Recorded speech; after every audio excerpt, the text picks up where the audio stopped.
هنعمل النهارده الحمصيه مع بعض بطريقه سهله وبسيطه وهتطلع معاكي تجنن. يلا بينا على المقادير سوا. اول حاجه نسمي الله وننزل على الكومنتات نصلي على الرسول عليه افضل الصلاه والسلام. هجيب عندي الطاسه بتاعتي، هنزل فيها ب3 كوبايات من الحمص. لازم احمصه حلو قوي، بروح على نار هاديه واحمصه. وباجي هنا بقى بجيب الصينيه بتاعتي وادهنها زيت وافرش فيها كيس ثلاجه وادهنه هو كمان زيت واركنها على جنب. واجيب بقى الحمص بتاعي بعد ما اتحمص على نار هاديه تحميصه حلوه كده وافضيه عندي في البوله بتاعتي.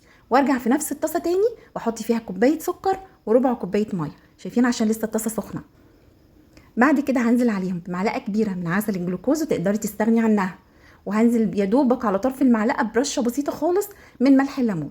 وهنزل كمان برشه فانيليا، او تقدري تستخدمي بدل الفانيليا معلقه ميه ورد. اول ما يوصل معايا بقى الفوران ده بيبدا ياخد معايا لون كده من الجناب على نار هاديه. متفقين ان العسل بتاع حلاوه المولد على نار هاديه. اول ما يبدا ياخد لون معايا اللون الذهبي الخفيف ده بشيله بقى على طول وانزل بيه على الحمص بتاعي المتحمص اللي لسه سخن. واقلب بقى زي ما قلنا قبل كده في كل حاجات المولد ان احنا بنقلب بسرعه. الخطوات دي عايزه سرعه وخفه يد كده، ابقى شغاله بسرعه فيها. بكون بقى مجهزه جنب الصينيه بتاعتي زي ما احنا متفقين مدهونه زيت، مفروش فيها كيس ثلاجه ومدهونه زيت، وببدا افردها بالطريقه دي. بتني كده احط الكيس التاني عليها وببدا برضو كيس مدهون زيت، وببدا بايدي كده لو انا مستحمله الحراره وابدا اسويها بالشكل ده. وتستخدمي بقى اي حاجه عندك رولة تقدري تستخدميها، تستخدمي الهراسه زي ما انا استخدمت كده وبسويها. في المرحله دي بقى ببدا ان انا اقطعها معايا. تتقطع لازم اقطعها وهي سخنه، تتقطع معايا بمنتهى السهوله. شايفين بالطريقه دي هبدا اعملها بقى ايه صوابع كده طويله، تقدري تعمليها مكعبات، تعمليها تقطعيها اي تقطيعه انت بتحبيها